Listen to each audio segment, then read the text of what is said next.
everyone, it's Katrina. What if I told you there is a statue that could be linked to the lost city of Atlantis? It could change everything. Today I'll be telling you about some mysterious ancient artifacts, from a strange head to a treasure map carved in stone, and more. So be sure to subscribe and let me know your favorite at the end of the video. The Lady of Baza. Prepare to be amazed by the Lady of Baza, an ancient statue that is full of secrets. It has caused quite the stir since its discovery in 1971.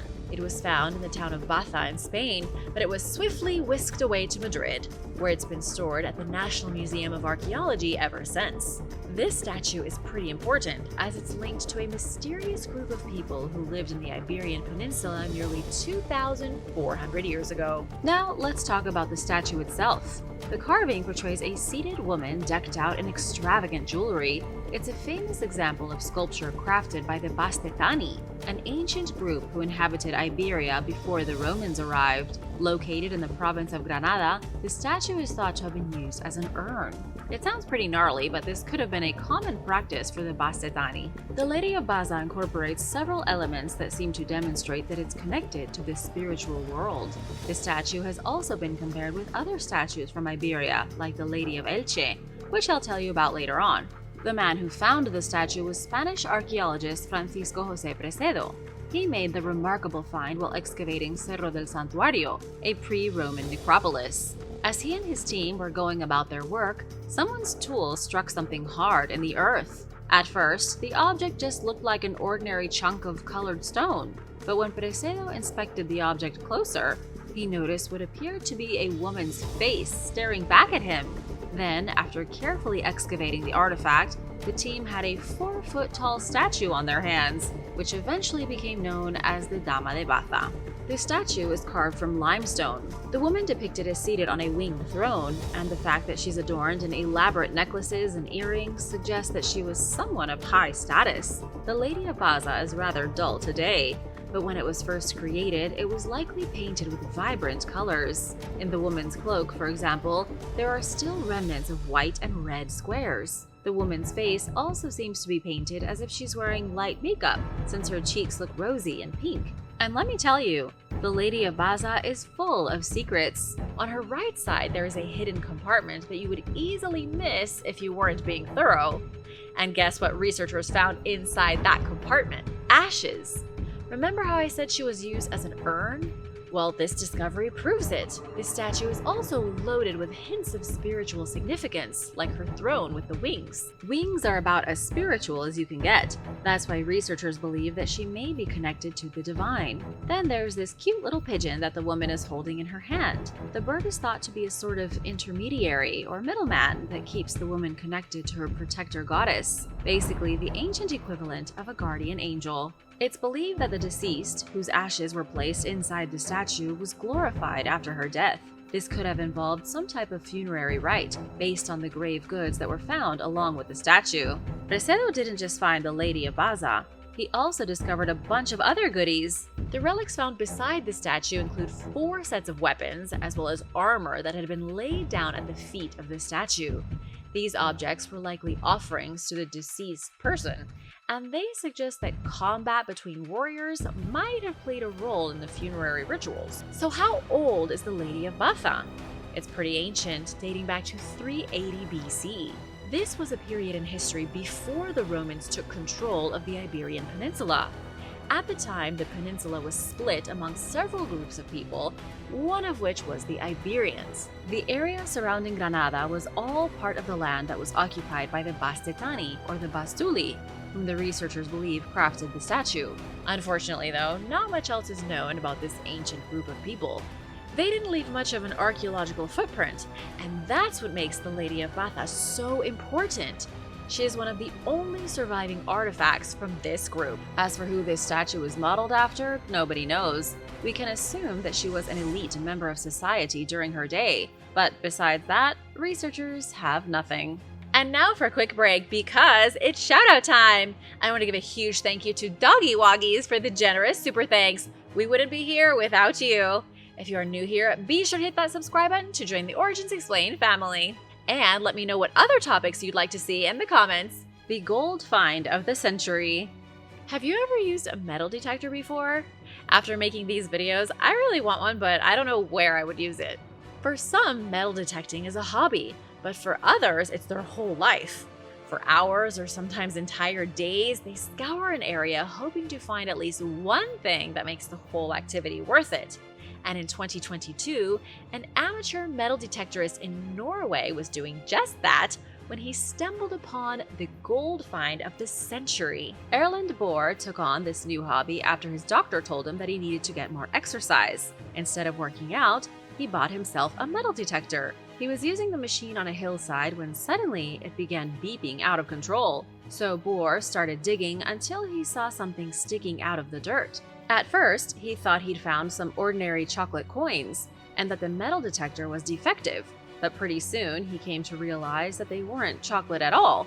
They were solid gold. When Norwegian officials heard of the discovery, they said it was the first of its kind to happen in the country since the 1800s. Ole Madsen, the director of the Museum of Archaeology at the University of Stavanger, said that finding so much gold at one time is almost unheard of.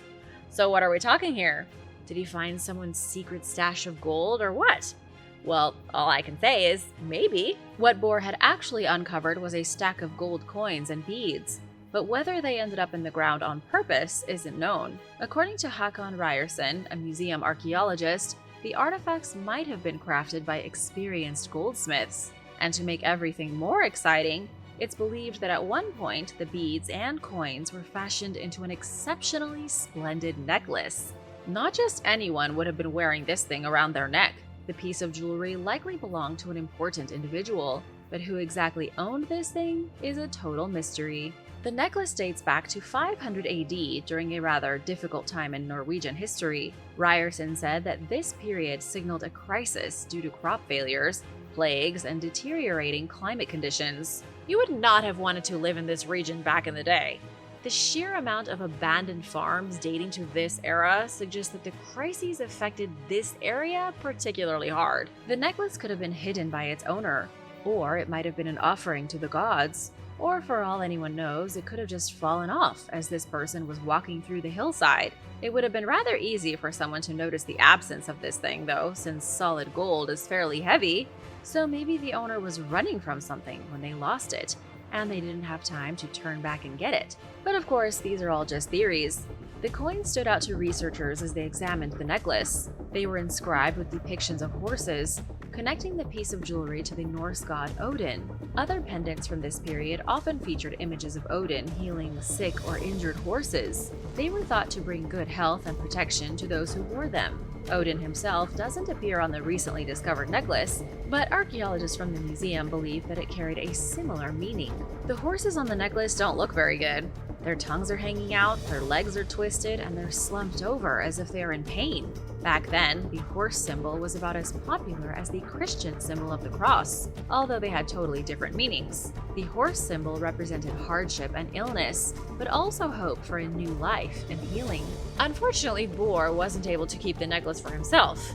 According to Norwegian law, objects dated to before 1537 and coins minted before 1650 are required to become state property. The necklace was handed over to the Museum of Archaeology to be cleaned and restored, but they hope to put it on display in the future for the public to see with their own eyes. Bohr did, however, receive a finder's fee, if that makes you feel any better. Bronze Age treasure map. Archaeologists are using a treasure map to locate ancient sites in northwest France. But this map isn't like any map you've ever seen before. It's not made of paper or papyrus. It's a stone slab that is covered in mysterious markings. It's called the St. Belek Bronze Age slab, and it dates back 4,000 years. The stone was discovered in Brittany, France over 100 years ago in 1900. It was then misplaced until 2014 after being stored in the cellar of a French castle. When researchers got their hands on it, they carefully studied the stone, and in 2021 they claimed that it was the oldest 3D map of a known area in Europe. And now they're using the slab to find hidden archaeological sites. Now this thing is a lot bigger than you're picturing. It's 5 feet long and 6.5 feet wide. Whoever made this so-called treasure map must have had a deep understanding of the landscape. The map covers an area that's roughly 18 miles by 13 miles. To those studying it, like Professor Ivan Payet from the University of Western Brittany and his colleague Clement Nicholas, a few engravings on the slab made sense right away. Some of the lines and bumps on the map resembled the rivers and mountains of a region of Brittany that's about 310 miles from Paris. When Payet and Nicholas scanned the stone and compared it to current maps of the region, they found that about 80% of it matched up perfectly. There are also tiny hollows, which they are convinced would lead them to undiscovered burial mounds, geological deposits, or ancient dwellings. Some of the geometric symbols on the slab have yet to be deciphered, but the team believes that once they unlock the secrets of the map, they'll be able to locate sites that nobody has ever seen before. For now, archaeologists are excavating the spot where the stone was first uncovered. After this thing was unearthed, it took over a dozen workers to remove it. According to France's National Archaeology Museum, it had originally been used to form the wall of a rather hefty burial chest. The piece of stone dates back to between 1900 and 1650 BC, during the early Bronze Age. It sat collecting dust in that French castle until 2014. So what does this discovery mean? Well, Nicholas says that it hints at a once thriving ancient kingdom that likely collapsed due to a series of rebellions and revolts thousands of years ago. The people responsible for making the map are a mystery, but if it leads researchers to their ancient settlements, we might get some answers. Wu Wang Dun. Prepare to have your minds blown by the incredible Wu Wang Dun tomb and its artifacts. In the eastern part of China's Anhui province, there is a big mound that might seem like just another hill covered in grass and trees. But when archaeologists started digging, they found out it was no ordinary hill. It turned out to be a huge tomb that is 2,200 years old, and it's packed with valuable treasures. This tomb is absolutely massive. It stretches over 16 million square feet. To put that into perspective, it is 3 times larger than Vatican City, or about the size of 280 football fields. The burial complex is made up of 3 sections: a central tomb, a coffin chamber, and an external cemetery. It was also once surrounded by a moat, which means that it likely belonged to someone who was extremely important. So, what have archaeologists learned from this discovery? Well, the Wu Wang Dun complex, as it's been called, dates back to the Warring States period. This was a chaotic time in Chinese history that started in 475 BC and extended until 221 BC. According to the Huainan municipal government, the tomb was built by the ancient Chu. In the outside cemetery, archaeologists uncovered a huge rectangular pit filled with chariots and horses. They also found several sacrificial pits, as well as some other structures. The centerpiece of the complex, the tomb itself, was located in the middle of these structures. It's sort of shaped like an inverted pyramid.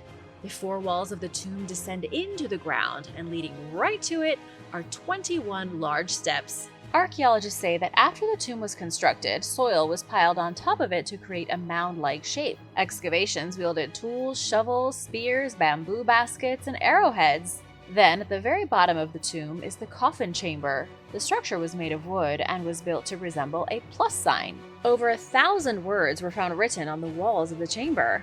Now let's get into the artifacts found. So far, more than 1,000 relics have been excavated from the Wu Wang Dun burial complex. These include lacquered wooden items, musical instruments, bronze utensils and vessels, along with many others. But who in the world did these items belong to? Who could have been so important that such a lavish tomb was built to honor them after their death? The answer is a mystery. Some think the burial complex was created for King Cao Li, an ancient king of the Chu state, but others aren't so convinced. For now, that's the best guess researchers have. Excavations are ongoing, so who knows what other amazing finds might emerge in the future. The god of light. An ancient god called Mithras used to be revered more than any other deity, and yet almost nothing is known about the cult that worshipped him. But recently, archaeologists found an underground temple dedicated to this mysterious god. 1,600 years ago, soldiers from the Roman military met in an underground cavern. Their only source of light was produced by their flickering torches, casting elongated shadows on the cave walls. The soldiers would sit on stone benches and illuminate the statue of their god, a figure that was both familiar and mysterious. This sounds like the opening of a Netflix documentary, but in reality, these types of secretive gatherings took place all across ancient Rome. And just recently, one of these cultic meeting places was uncovered in Trier, Germany. Within this ancient temple, archaeologists excavated a 4-foot-tall statue of a figure called Coutis. Coutis symbolized sunsets and sunrises and was known as the torchbearer for the ancient Roman god of light, Mithras. The statue showed Coutis looking to the left and standing upright. His right hand is now broken and poised, but it might have once been holding an object that is now long gone, perhaps a torch. Based on this find and other artifacts found nearby, like Roman coins, researchers believe the site was used as an underground temple where people gathered to worship Mithras. This site has been abandoned since the 4th century, and it's now largely destroyed. The origins of Mithras began in ancient Iran. In addition to being the god of light, he was associated with loyalty to the emperor. It's not clear how or why, but Mithras grew in popularity within the Roman Empire around the 2nd century. The cult that met in this temple functioned under a veil of secrecy. The exact practices and beliefs of the cult are a mystery. Did they meet underground so they could make human sacrifices without judgment? Did they drink blood? It's all up in the air right now. Excavations began at the temple in February 2023, and they are still ongoing today. The statue of Coutis has since been moved to a museum where it will be studied and restored. Maybe by examining the statue, secrets of the cult will be brought to light. Or maybe not. We'll just have to wait and find out. The Obsidian Relic. An ancient relic carved from volcanic glass was discovered off the coast of Italy in 2023. It's been said that the artifact fell to the sea floor in the midst of a shipwreck between 8,000 and 5,000 years ago. But the quality and style of this relic makes it hard to believe it's that old. The recent discovery was made near the White Grotto of Capri, a gorgeous island that's located in the Gulf of Naples. The island's landscape is dotted with lemon groves, luxury villas, and fancy shops. And apparently, the waters surrounding it are full of sunken ships. The police department in Naples teamed up with marine archaeologists to explore these shipwrecks in late November 2023. And since then, they have found all sorts of things at the bottom of the ocean. One of the most mysterious relics they brought back to the surface was an object made from a shiny black volcanic glass called obsidian. Obsidian is formed when lava cools rapidly and was extremely important in the ancient world. This artifact weighs nearly 18 pounds. But what exactly is this thing? Well, researchers know that the chunk of obsidian was modified by human hands due to carvings and cut marks on the object. But what the artifact represents and its purpose is a total mystery. The artifact was recovered about 100 feet beneath the surface. It's unclear how such a valuable object ended up in this location, but the team suspects that it was likely being carried as cargo on a ship from the Neolithic era. Unfortunately, though, the remains of the ship that this thing fell from have not been located. To make things even more interesting, a vessel dating to the Neolithic era has never been found in Mediterranean waters. This is likely due to the mollusks that call this place home. They like to munch on wood, which means that any wooden ships that sink in the Mediterranean become dinner for these marine creatures. So, if in the future they do find such a ship, it would be a mind-blowing discovery. Obsidian is known for being both hard and brittle. It was commonly used to craft sharp-edged tools like knives, axes, and arrowheads during the Neolithic period. Fun fact, you can also use obsidian to look directly at the sun if you hold it up to your eye. Sailors maybe used it to navigate during the Stone Age. It was extensively traded throughout the Mediterranean and the Near East. While the discovery of obsidian artifacts from this era is noteworthy, it's not all that surprising to find volcanic glass along the Mediterranean coastline. Mount Vesuvius, which towers over the Gulf of Naples, is situated in a highly volcanic region of Europe that has grown accustomed to catastrophic eruptions. The most infamous eruption happened in 79 AD, when Vesuvius unleashed a torrent of scorching ash and volcanic debris onto the cities of Pompeii and Herculaneum. As you likely know already, this resulted in the gruesome demise of thousands of Romans. But whether this obsidian artifact was crafted following one of these eruptions is unknown. For all anyone knows, this thing could have just been an abstract art piece that sat on the desk of a ship captain. The Lady of Elche. In 1897, at a private estate in Valencia, Spain, archaeologists discovered a stunning artifact. It was a bust of a woman's head. It dates back to the 4th century BC and features a woman wearing an elaborately decorated headdress.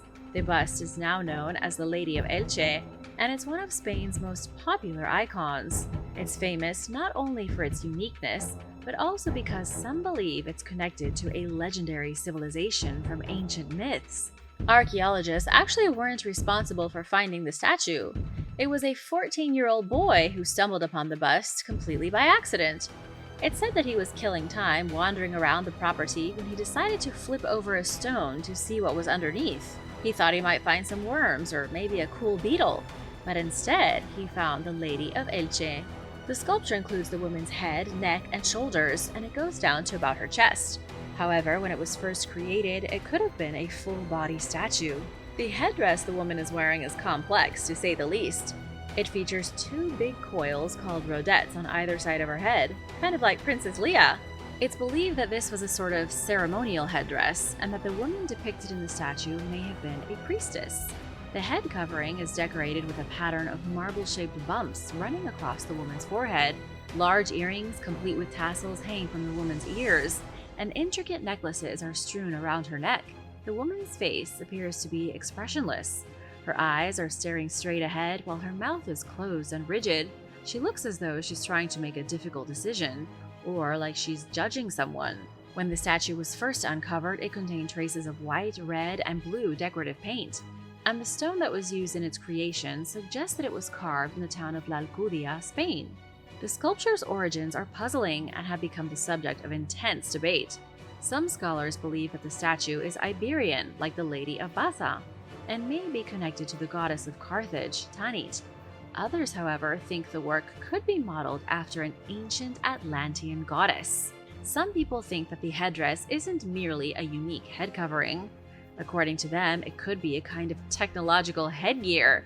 The spirals on either side of the woman's head could reflect the advanced nature of the alleged civilization of Atlantis. The statue is very beautiful and has so much detail that believers in the Atlantis theory say it is too advanced to have been made by the ancient Iberians. So, what do you think?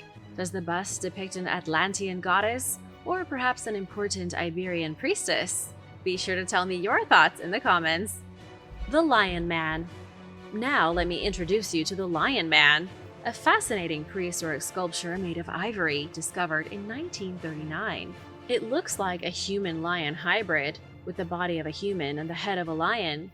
It was found in Germany within the famous Hollenstein-Stadel cave. Carved from the tusks of a mammoth using a flint knife, this ancient masterpiece challenges our understanding of prehistoric cultures. The cave this thing came from is absolutely legendary. Some of humanity's oldest artifacts have been excavated here, including the earliest known musical instruments. So, after hearing that, you can likely guess that this Lion Man sculpture is incredibly ancient. In fact, it's the oldest known animal-shaped sculpture, and possibly the oldest example of figurative art in the world, dating back 35,000 to 40,000 years.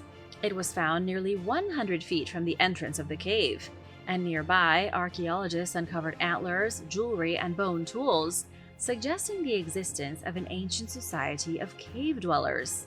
The discovery of this fragmented masterpiece in 1939 was overshadowed by World War II, leaving it forgotten until 1987. Further excavations in 2008 and 2012 revealed additional fragments, leading to its meticulous reconstruction. Now housed in the Ulm Museum in Germany, this mysterious figurine raises questions about early religious beliefs and the significance of art in prehistoric societies. So, who was it that crafted this remarkable piece? Carving such intricate detail from mammoth ivory would have been a time-consuming endeavor. Was it made by one artistic person, or was it a group effort? What do you think? Some speculate it was a way to connect with unseen forces of nature, ensuring a prosperous life for those living in the community. Yet the question remains, what inspired a hunter-gatherer in central Germany 35,000 years ago to carve such an object? Let me know your thoughts in the comments below. Cursed tablets and tiny axes. In 2024, miniature axes and curse tablets that might have been used during rituals were excavated from a Roman villa. The estate is situated in the village of Grove in southern England. The villa itself is lavishly decorated with mosaics, brick floors, colonnades, and other luxurious ornamentations. Basically, this is a place where you'd expect to see some of the richest people in the world. The site the villa stands on dates back to the Bronze Age, but the complex was built years later, between the late 1st and 2nd centuries. The estate encompasses several buildings, each one propped up by enormous posts or columns. But there is much more to the villa than its lavish architecture. This wasn't just a place where people lived, it was a bustling hub of activity from the 1st to the 5th century. From coins to brooches, rings to red clay tableware, the artifacts excavated from this place paint a vivid picture of daily life in Roman times. Researchers even found an oven that was once used to dry cereal grains, as well as a horse-headed belt buckle. The excavation team also found something rather unexpected: several small axes that could fit in the palm of your hand. Some tightly coiled scrolls made of lead were also found nearby. And guess what? When the scrolls were unrolled, archaeologists said they looked fairly similar to Roman curse tablets. A curse tablet is a type of tablet or a small sheet of metal that's inscribed with a curse or a spell. These curses were often directed at specific people, seeking to bring harm, misfortune, or punishment upon them. They were typically buried in places associated with the supernatural or the afterlife, like graves, temples, or sacred sites. The belief was that by burying or placing these tablets in these locations, the curse would be activated. So now you understand why it was so unusual for the team of archaeologists to find these curse tablets in the Roman villa. They think the combination of miniature axes and scrolls points to evidence of ancient ritual activity at the site. But who do you think these curses were meant to harm? And what did they use the little axes for? Let me know your thoughts in the comments. Snail shell jewelry. Humans have loved jewelry since the dawn of time. In Morocco, ancient beads made from snail shells were discovered by archaeologists, and they are said to be some of the earliest examples of jewelry ever found. They weren't 50,000 or even 100,000 years old. They were crafted a whopping 142,000 to 150,000 years ago. But why did ancient people wear beads? Archaeologist Stephen L. Kuhn suggests that it was a way to interact with strangers and expand social circles.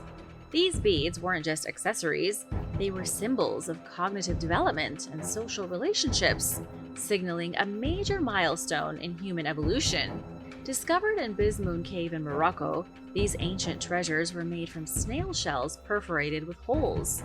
This was a technique that was used long before metalworking. Found alongside stone tools and animal bones, they offer a glimpse into ancient life and culture. But the discovery raises questions, like what inspired ancient people to start creating jewelry? Was it for protection, status, or something else entirely? The snail shells were discovered in a deposit layer dating back to the Middle Stone Age, a period that's known for hosting some of the earliest traces of human activity on record. The beads suggest that ancient people living in North Africa were crafting jewelry long before their counterparts in other regions of Asia and Africa. Teresa Steele, an anthropologist at the University of California, Davis, says that finding these similar specimens in far western Morocco suggests that ancient people in different places may have been connected a long time ago. This helps us learn more about how and when humans spread across the world, thanks to their jewelry. Thanks for watching! Be sure to hit that subscribe button and stick around for an older video you might have missed. Warrior's Lost Toolkit. 3,000 years ago, hundreds and maybe thousands of soldiers wielding everything from bow and arrows to clubs and swords got into a huge and bloody battle along what is today the Baltic coast of Germany. This place is the oldest known battle site in Europe. Throughout the years, archaeologists have uncovered amazing artifacts left behind by this ancient war. The first discoveries came in the 1990s, but it wasn't until the late 2000s that researchers began to see the full picture. So far, the remains of 140 men have been found to date. Almost all of them were young men, with many displaying signs of injuries from the war. Some had flint arrowheads still stuck in their bones. Many had suffered fractures from being hit with clubs. Some even had broken bones that had healed previously, suggesting to archaeologists that many of these men were seasoned fighters. Archaeologists think that they have only excavated a small fraction of the battlefield, but based on what they have found, they think 2,000 people were involved in this mysterious battle. But who were they, and what were they fighting for? The nearby Tolense River is slowly revealing more clues. Preserved in the mud are artifacts left over from the conflict. One of the most exciting finds was a bundle of personal items that had likely been used as a warrior's toolkit. There was a collection of tools, a knife, and a small sword. This would have been carried in a wooden box or a cloth bag that is long gone. But it is very similar to bundles found in warrior burials found all over southern Central Europe. This find from the battlefield is proof that people came from all over Europe to fight at this specific place. But how did they get organized? How did such a large group of people come together and go north? This well-preserved site is probably just one of many during the Bronze Age where it looks like battle and war was to be expected. Ivan the Terrible's sword. A medieval sword was found buried underneath a tree in the Novosibirsk region of Russia. Based on how it was made and where it is from, some believe that it may have belonged to Ivan the Terrible himself. The sword was found completely by accident in 1975, and it is still the only sword of its kind in Siberia. The sword may have been passed on from the royal armory of Ivan the Terrible as a gift during the conquest of Siberia. If true, this would be one of the most interesting archaeological breakthroughs in the history of Russia, and the sword definitely would have been used in a lot of battles. Ivan the Terrible was notorious for being a battle hero and a ruthless ruler of Russia. The sword was most likely made in Germany sometime in the late 12th century. It eventually made its way to Sweden, where the blade was adorned with a silver handle and a rune inscription, which was abbreviated, that said nomine. It is short for a Latin phrase that says, "In the name of the Mother of our Savior eternal, eternal Lord and Savior." But how did this European sword end up in the heart of Siberia? It was most likely carried along a trade route or taken as a spoil of war. During Ivan's reign, Russia began to colonize Siberia. The sword was probably taken by the legendary warrior Ivan Koltso for the bloody conquest in the 16th century. The Cossacks then began to fight the Tatar forces. They are attacked unexpectedly, and Ivan and his troops try to escape to their horses. Perhaps the sword fell before Ivan was killed. The sword was found at the base of a tree in a forest less than 3 miles from where it is said that Ivan Koltso died in battle. The archaeologists looking at the sword say that it is just like holding a sword from a medieval knight, and that life can often be more incredible than anything fantastical. Viking battle axe. Roughly 1400 years ago, a warrior was buried inside of a boat at Valsgard in northern Sweden. With this warrior were weapons, food, dogs, and even horses. The warrior's grave remained untouched for hundreds of years, even surviving looters, preserved for the day that archaeologists could come and dig it up. Today, many of these amazing relics are on display for the whole world to see. But there is another, even more impressive artifact that was found during an archaeological excavation in 2011. This discovery came from Langeid in southern Norway. Inside of a wooden coffin, archaeologists found a sword and a battle axe. The battle axe boasted a huge cutting edge of 9.84 inches. This was a two-handed weapon wielded by an impressive warrior.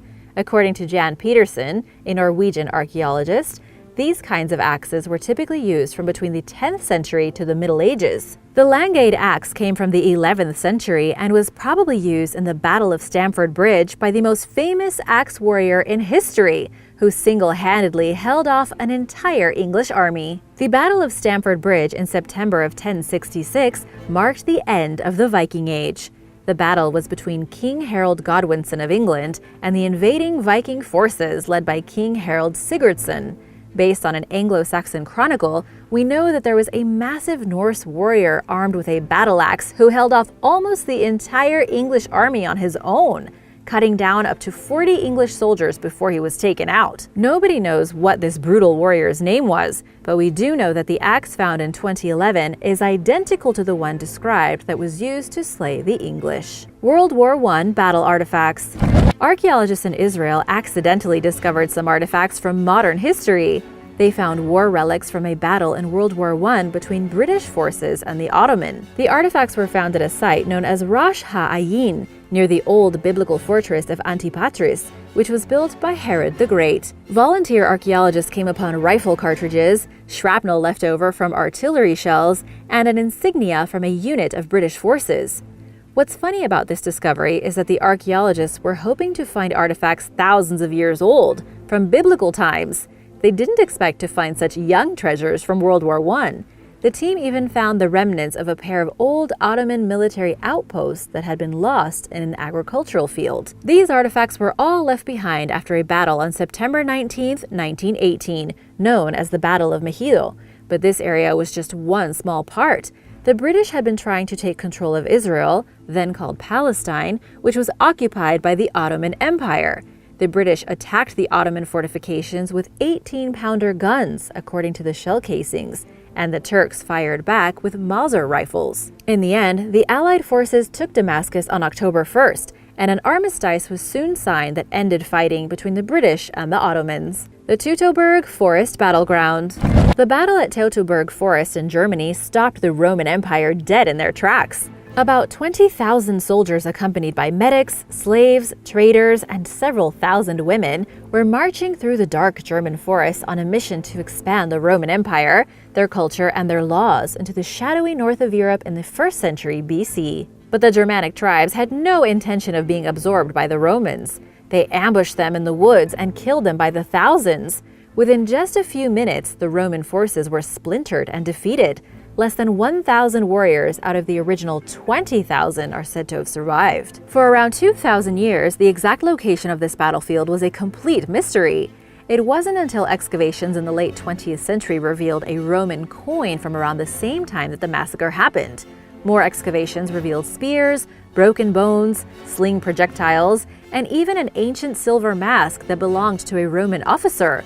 Undoubtedly the creepiest Roman relic ever found in Germany. Archaeologists ended up finding a cache of silver denarii, heaps of broken weapons, human remains, and the undeniable remnants of one of the most brutal defeats in Roman history, and all of it buried under the soil of the forest. Tomahawk from 1812.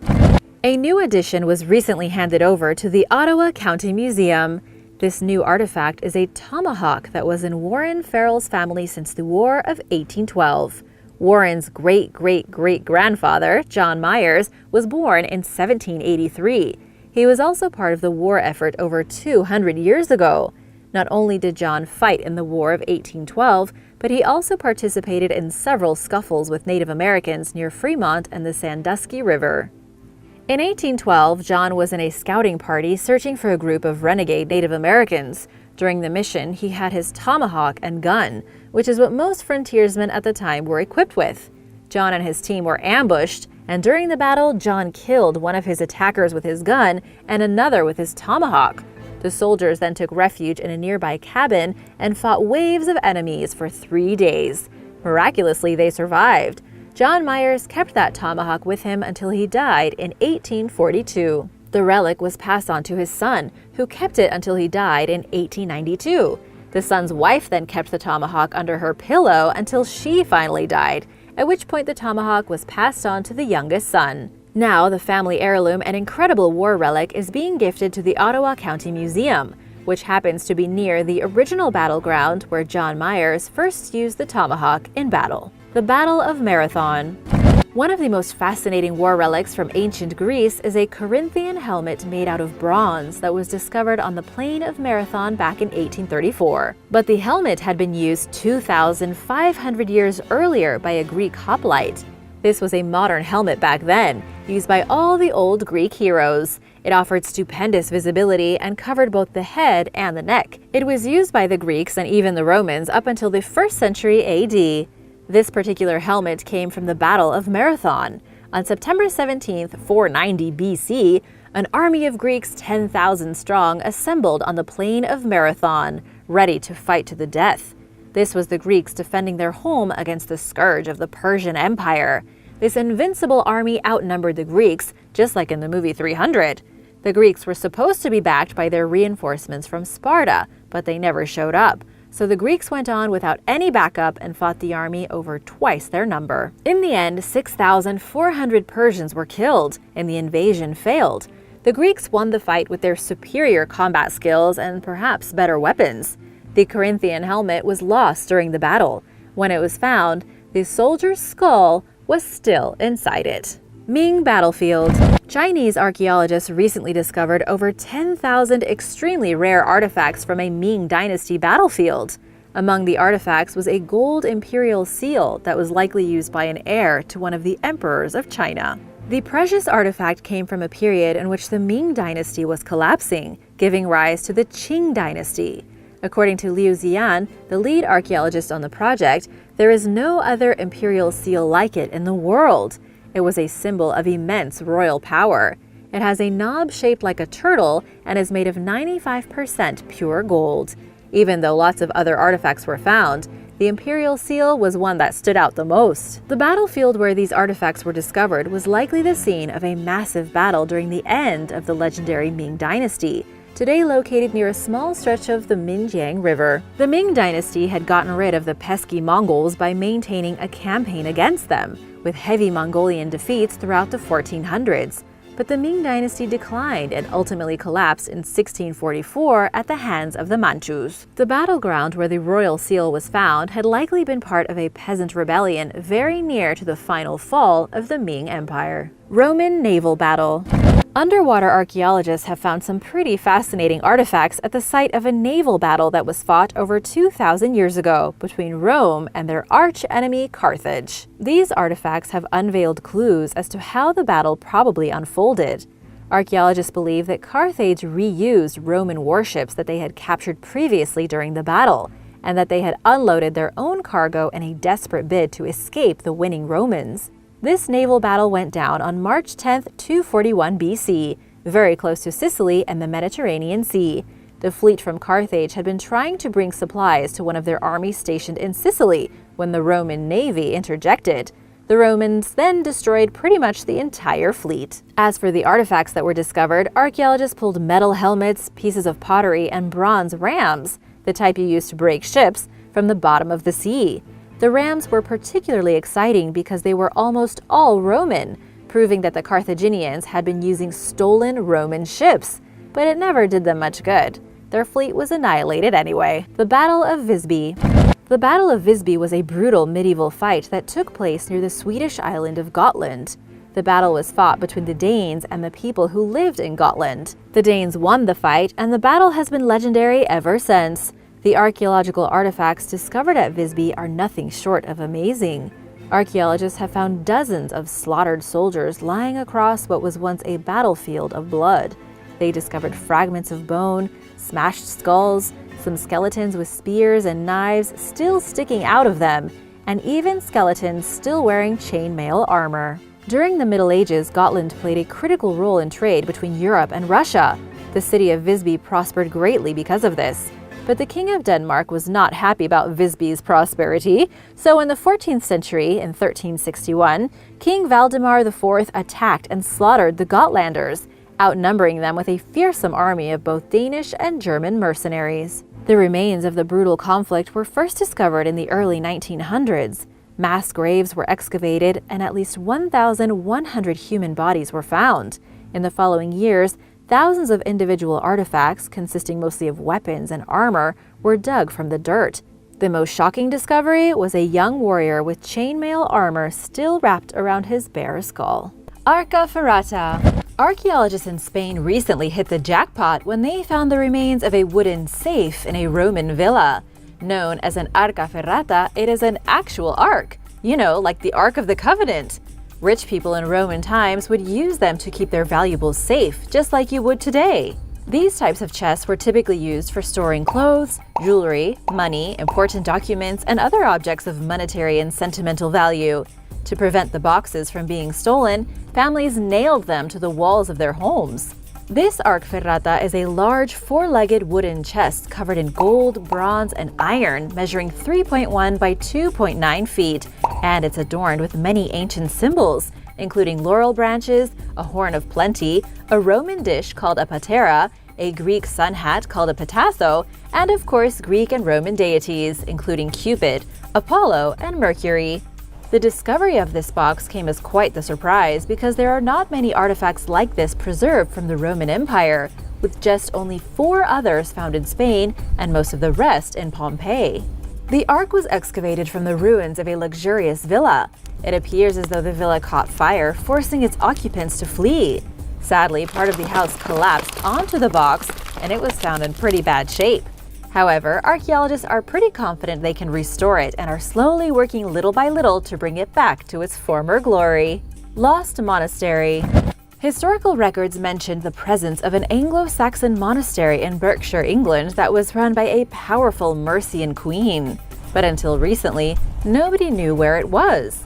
Historians knew Queen Swynethryth became this monastery's abbess after her husband, King Offa, died in 796 AD.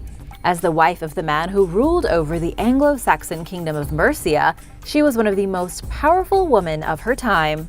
The site was part of a larger network of monasteries along the Thames, which prospered at a time when the river was part of an important trade route. Archaeologists from the University of Reading finally discovered and excavated the monastery last summer, 2021. They located it on a gravel island that serves as the grounds of the Holy Trinity Church in the village of Cookham. At the site, the team found the remains of wooden buildings that once housed those who lived at the monastery. Another part of the site appears to have been used for metalworking. The team also discovered some of the former residents' personal belongings, including pottery, cooking vessels, clothing, and jewelry. Experts know very little about what life was like at the monastery, making the breakthrough discovery especially important. They plan to study the artifacts found at the site in hopes of gaining some insight into the daily lives of the people who lived here, and especially the life of one of the most powerful women of the early Middle Ages. The next step is trying to locate her final resting place. Embracing lovers. While excavating an ancient cemetery in northern China's Shaanxi province last year, archaeologists discovered the well-preserved skeletons of 2 lovers embracing. The pair was found lying on their sides with their arms wrapped around one another and the woman's face buried into the man's shoulder. It's the first time a couple has been found buried like this in ancient China. According to a recently published report, the couple most likely lived during the Northern Wei dynasty that occupied much of the country's northern and central regions and lasted from 386 to 534 AD. Based on signs of trauma on the male skeleton, the paper speculates that the man passed away first and that the woman may have committed suicide so she could be laid to rest with him. It's also possible that they died together in some sort of conflict or from an illness. People living under the Northern Wei dynasty increasingly valued the concept of an afterlife as Buddhism became more popular, according to study co-author Chun Zhang. This could explain why the couple was positioned the way they were, since ideals about love were constantly changing, and perhaps this couple believed they were going to be together in the afterlife. Researchers were intrigued to find a simple metal ring on the woman's left hand. While experts typically hesitate to associate discoveries like this with love and marriage, the overall context of the grave suggests that perhaps the jewelry symbolized the pair's commitment to each other. Material displays of love are rarely found in ancient burials, making the discovery of the intertwined lovers especially surprising. Bronze Age treasure. A farmer in Poland recently uncovered some ancient treasure in his field. He found an entire collection of some mysterious ancient objects while removing some rocks. So he stopped his work and contacted local experts who came and excavated the site. The artifacts include bronze daggers, an axe, a chisel, a hatchet, and several ornamented staffs called scepters. It turns out that they belong to the enigmatic Unetice culture of Central Europe. This culture was around from roughly 2300 to 1800 BC, near the beginning of the region's Bronze Age. Around 1,400 archaeological sites from various subgroups have been found in the Czech Republic, Poland, Germany, Austria, and Ukraine. Researchers said it's extremely rare to find any artifacts from these ancient people, let alone a whole collection of them together. These Bronze Age people may have hidden this collection of artifacts during times of war, and someone was hoping to come back for it later. This was not the only recent surprising archaeological discovery in the region either. Earlier this year, nearby residents found a bronze bracelet and notified local authorities.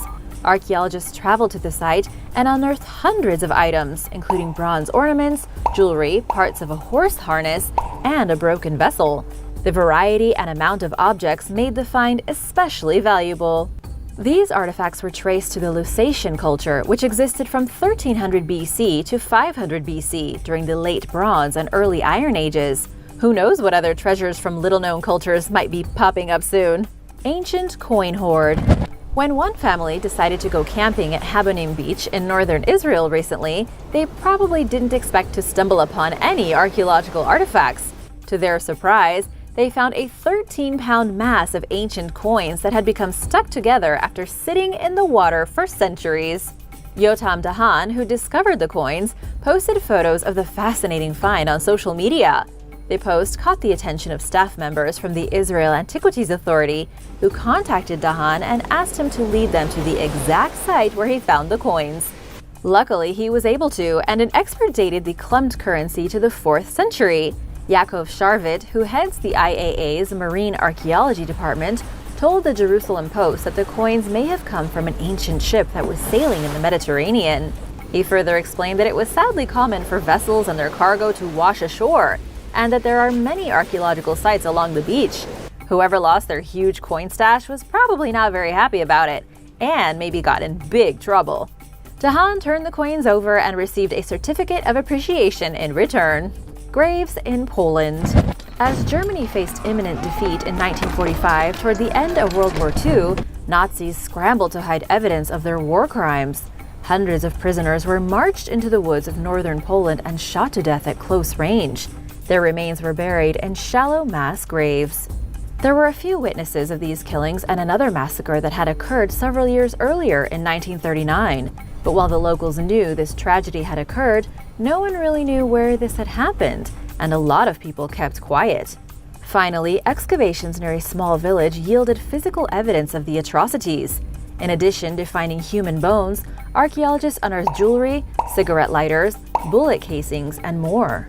Many things like this occurred in the forests, but these sites are rarely studied out of respect for Jewish beliefs that prohibit disturbing human remains. The creepy discoveries were made in an area nicknamed Death Valley, where Nazis murdered hundreds of priests, intellectuals, disabled people, and Jewish families. While people have long known about the horrific acts, the study yielded rare archaeological insight into this dark chapter in history. Personal effects found at the site have helped to identify many of the victims, but it's unlikely that every person will be identified due to the sheer number of remains. Experts are performing DNA tests in an effort to name more victims and bring closure to their surviving relatives. White-haired skeleton at Pompeii. Archaeologists working at Pompeii recently discovered the exceptionally well-preserved skeleton of a wealthy former slave named Marcus Venerius Secundio. The remains are so intact, they contain the man's white hair, a portion of his ear, and clothing fragments. After being freed from slavery, Secundio became a priest and helped stage performances in Greek, according to an inscription found on his tomb. He achieved a high social standing and died at around 60 years old, several decades before Mount Vesuvius erupted and encased the ancient city in ash. In an official statement, Pompeii Archaeological Park Director Gabriel Zugtriegel explained that the burial provides the first solid evidence of the Greek language being used alongside Latin. He further states that the findings reflect the city's lively and open cultural climate. Secundio's body remained in its remarkable state because his tomb was hermetically sealed. The burial is surprising because at the time, adults were usually cremated. Only small children were typically buried. Alongside the man's body, the team found 2 urns that were used for holding cremated human remains. One bears the inscription Novia Amabilis, which means kind wife. Experts are currently working to determine if Secundio's remains were deliberately preserved. They plan to analyze the fabric fragments for traces of embalming chemicals.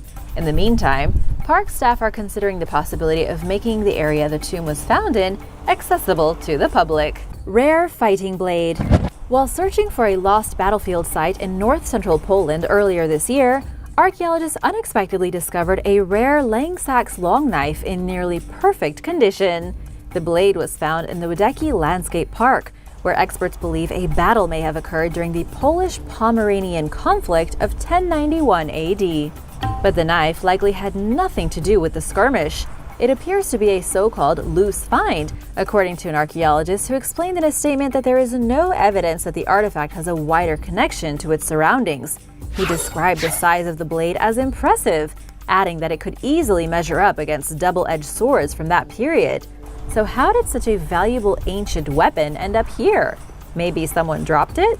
The weapon could date as far back as the 8th century, and it may be Norwegian, pointing toward possible Viking origins. The tip of the blade is slightly bent, but it otherwise contains no visible damage. The team plans to perform metallographic tests on the knife in hopes of learning more about it. Fireproof shingles. Colonial Williamsburg once consisted of 89 original buildings, including the Powder Magazine, an octagonal building that was built in 1715. It was originally built for storing gunpowder and firearms, and later functioned as a stable and then a church. In 1930, the structure was restored as part of the site's Living History Museum. Researchers long believed that the Powder Magazine was originally equipped with flammable wooden shingles, but they recently learned otherwise. While excavating near the building, a team led by archaeologist Jack Gary found several small clay roof tiles. The discovery, which happened just weeks into a 3-month excavation project, highlights the fact that there's still a lot experts don't know about the former capital of Virginia. Speaking with the Virginia Gazette, Gary explained that the shingle warrants a major reinterpretation of the Powder Magazine. He hopes to find more fascinating artifacts throughout the remainder of the dig, which will help to paint a more accurate picture of the original building and any changes that need to be made to the restored version. Have any of you visited this site? Let me know in the comments below. Ancient body modification. People have been getting piercings and tattoos and practicing body modification for thousands of years. Gabon is a country located along the Atlantic coast of Central Africa. While excavating a cave filled with human remains, archaeologists found evidence that during ancient times, people practiced body modification techniques that were unique to the area. The team determined that the remains belonged to at least 28 people who lived during the 14th and 15th centuries. They were both male and female and varied in age. Their bodies were dropped or lowered into the cave along with valuable metal grave goods like axes and jewelry, indicating that the deceased were of high social ranking. The adults' incisor teeth had been removed earlier in their lives, drastically altering the shape of their face. This may have been done to identify them as belonging to a certain group or of a high status. While dental modification was common in ancient Africa, this particular practice has never been seen before. Reaching the site is no easy task. Because the cave is only accessible through a hole in the ceiling, the team had no choice but to rappel 82 feet to the bottom. They plan to return for further investigation and hope to obtain DNA from the remains. The size of humans. In a recent study, researchers measured and examined the body and brain size of 300 fossils from the Homo genus found in various places throughout the world. They analyzed the data in combination with a reconstruction of regional climates over the last million years and came to some surprising conclusions. It looks like the climate and the weather really impacted the size of early people. The research encompassed various species, including Neanderthals, Homo habilis, and other extinct members of the human family tree. Generally speaking, however, the Homo genus has demonstrated a trend of developing larger bodies and brains over time. But the team found that early people evolved to have larger bodies in colder regions. It's thought that a bigger size protects against frigid temperatures because bigger bodies lose less heat. Study leader Andrea Manica attributes these changes directly to climate and temperature. He cited living evidence of this in the fact that people who are native to warm regions tend to be smaller than those who live in colder climates. Brain size, on the other hand, seems to have nothing to do with climate. The researchers found that ancient humans with larger brains tended to live in habitats that lacked vegetation but were ecologically stable. Manica believes that people who lived in places like grasslands and open steppes may have developed bigger brains as a result of hunting large animals for food, which was an arguably complex task that demanded ample brain energy. The researchers did say that you shouldn't worry too much about the study to see how our bodies might change in the future. There's other things to worry about. Thanks for watching! Which discovery did you like the most? Let me know in the comments below, and be sure to hit that subscribe button if you haven't already. See you soon! Bye!